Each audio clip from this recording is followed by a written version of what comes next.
नमस्ते, मैं हूं जिमी ठकरार और आप सबका स्वागत है हमारे YouTube चैनल पे। और आज मैं बात करूंगा मेरे JEE जर्नी के बारे में। तो मेरी जर्नी शुरू होती है मेरे 11th स्टैंडर्ड से। 11th में मैं सीरियस नहीं था इतना JEE को लेके। 10th से अलग सर का फ़ैन था क्योंकि 10th में मैंने फ़िज़िक्स उन्हीं से पढ़ी थी और उन्होंने 11th के बच्चों के लिए पेज सीरीज़ लॉन्च की थी और मैंने डिसाइड किया कि मैं पेज सीरीज़ को फॉलो करूँगा 11th में। और तब मेरी स्कूल भी ऑनलाइन थी, इसलिए ना मैं स्कूल पे फोकस अच्छे से कर पा रहा था ना पेज पे, और कुछ समझ में भी नहीं आ रहा था क्योंकि वो 10th से 11th का जंप इतना बड़ा होता है। मैं स्टडीज़ में कोप अप ही नहीं कर पा रहा था, इसलिए जैसे तैसे 11th निकाला। फिर 12th स्टैंडर्ड है। 12th में मैंने लक्ष्य बैच ज्वाइन किया और मैं थोड़ा सीरियस हुआ और सीरियसली मैंने फॉलो करना शुरू किया। और तब अनफॉर्चुनेटली स्कूल्स भी ऑफलाइन शुरू हो गए। अनफॉर्चुनेटली इसलिए क्योंकि ना मैं बोर्ड्स पे फोकस कर पा रहा था ना मैं JEE पे फोकस कर पा रहा था। इसलिए फिर मुझे डिसाइड करना था कि या तो मैं बोर्ड्स करूं या मैं JEE करूं। और तब मैंने डिसाइड किया कि मैं बोर्ड्स करूंगा। वो डिसीजन काफ़ी हद तक सही था क्योंकि मेरे बोर्ड्स में 92% आए, लेकिन JEE के पर्सपेक्टिव से सही नहीं था क्योंकि JEE के फर्स्ट अटैम्प्ट में मेरे सिर्फ 77% आए और सेकंड अटैम्प्ट में भी कुछ खास इम्प्रूवमेंट नहीं हुआ। अप्रोक्स 80 to 85% उसमें आए। अब मुझे डिसाइड करना था कि या तो मैं कोई एवरेज कॉलेज में पैसे दे के एडमिशन ले लूँ या फिर मैं ड्रॉप ले लूँ और ड्रॉप ईयर में अच्छे से वापस JEE की तैयारी करूँ। मैंने चूज़ किया सेकंड ऑप्शन, मैंने ड्रॉप लिया। तो मेरा ड्रॉप ईयर शुरू होता है अप्रोक्स अगस्त या सितंबर के बीच में।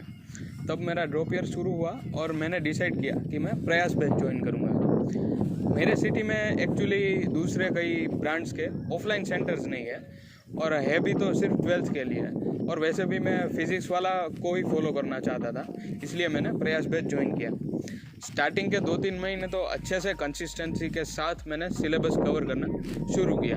अच्छे से पढ़ाई करता था और सही से प्रिपरेशन हो रही थी। फिर 2-3 महीने बाद मेरे बैकलॉग्स जमा होना शुरू हुए और कंसिस्टेंसी भी ब्रेक होनी शुरू हुई। तब मेरे घर वालों ने भी ये नोटिस किया और उन्होंने कहा कि वापस वही गलती नहीं दोहरानी है, अब सीरियस हो जाना है, पिछली बार की तरह सब कुछ लाइटली नहीं लेना है क्योंकि ये लास्ट चांस है। और मैंने भी फिर रियलाइज़ किया कि हाँ, ये मेरा लास्ट चांस है और ये मुझे कॉम्प्रोमाइज़ नहीं करना है। तब मैंने डिसाइड किया कि मैं एक YouTube चैनल स्टार्ट करूँगा जिसके माध्यम से ना सिर्फ मैं अपनी बल्कि दूसरों की भी कंसिस्टेंसी को इम्प्रूव करने की कोशिश करूँगा।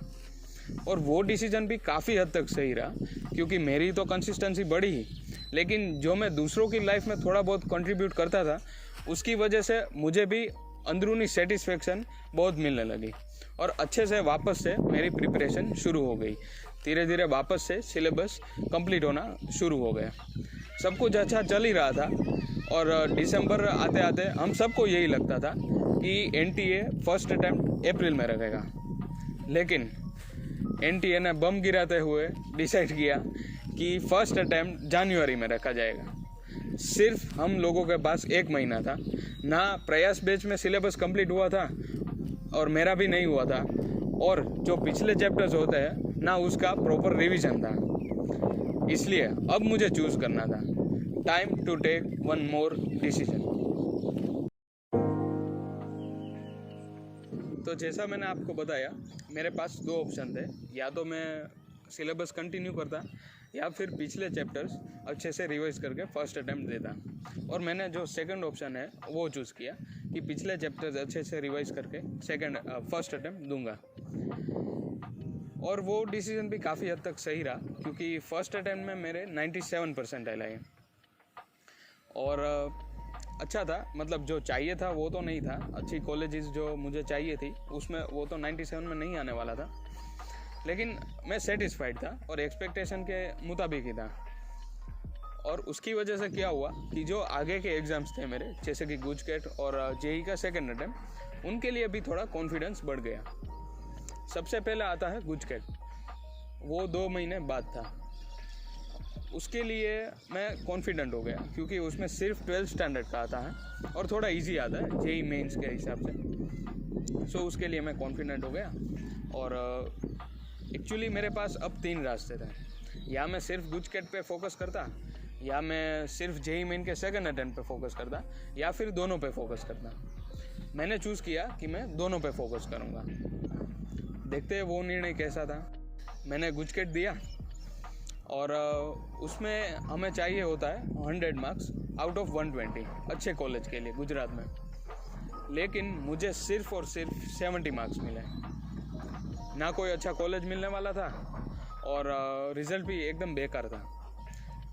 फिर मैंने उस पर बहुत फोकस नहीं किया। मैं कहा छोड़ो, अब सेकंड अटेम्प्ट पे ही फोकस करते हैं। सेकंड अटेम्प्ट दिया, उसमें भी ठीक ठाक परसेंटाइल आई, 94 परसेंटाइल आई मेरी। और मतलब अब तो वो ड्रीम कॉलेजेस मुझे मिलने नहीं वाले थे। कोई बात नहीं, आगे बढ़ते हैं। अब मेरे पास 2 रास्ते थे, 2 मेन बड़ी बड़ी एग्ज़ाम्स थी, एक तो बिट सेट और एक जेई एडवांस। अब मुझे चूज़ करना था कि इन दोनों में से मैं कौन सा दूँ। अब आइडियली मेरे मार्क्स के हिसाब से और पिछले परफॉर्मेंस के हिसाब से मुझे बिट सेट पे फोकस करना चाहिए क्योंकि वो थोड़ा इजी होता है, लेकिन मुझे जेई एडवांस ही देना था। मेरे मन में वो होने लगा था कि एक आसान लड़ाई में जीतने से अच्छा है कठिन लड़ाई हारना। आई नो कोई सेंस नहीं बनता, बट मुझे वही करना था। अब हारने का डर नहीं लग रहा था मुझे, अब एडवांस ही देना था मुझे। और घर वालों ने भी रियलिटी चेक करवाने की कोशिश की, लेकिन मैं मानने वाला नहीं था। और उल्टा मेरे डिटर्मिनेशन की वजह से वो भी कन्विंस हो गए कि नहीं ये कर लेगा। 1.5 महीना था मेरे पास एडवांस के लिए। खूब जम के मैंने तैयारी करी, खूब प्रिपरेशन किया एकदम। मतलब वो सबसे टफ पीरियड था मेरे पूरी जेई जर्नी में। और एग्ज़ाम आया, मतलब मैं कॉन्फिडेंट था कि अप्रोक्स 10,000 आसपास रैंक आ जाएगी और स्टेट कोटा उसमें लगता है, तो मुझे गुजरात की आईआईटी में तो मिल जाएगा। और एग्ज़ाम आया जेई एडवांस का। फर्स्ट सेट जो होता है एडवांस में वो मेरा अच्छा रहा, सेकंड थोड़ा एवरेज था। फिर भी मैं उस दिन कॉन्फिडेंट था कि नहीं मिल तो जाएगा। रिज़ल्ट आया, I did not even qualify. Do I have any regret? Absolutely not. कोई अफसोस नहीं है मुझे, क्योंकि जीवन में पहली बार मैंने हम सब ने इतने सारे निर्णय लिए, कॉन्शियसली इंडिपेंडेंटली निर्णय लिए हमने, उनको एग्जीक्यूट करने की कोशिश की। हाँ, कुछ सफल रहे, कुछ असफल रहे, लेकिन ये महत्वपूर्ण नहीं है। निर्णय लेना ये सबसे ज़्यादा महत्वपूर्ण है। फ्यूचर एस्पिरेंट्स जो इस वीडियो को देख रहे हैं उनको भी मैं यही बताना चाहूँगा कि इस अपॉर्चुनिटी को मिस ना करें।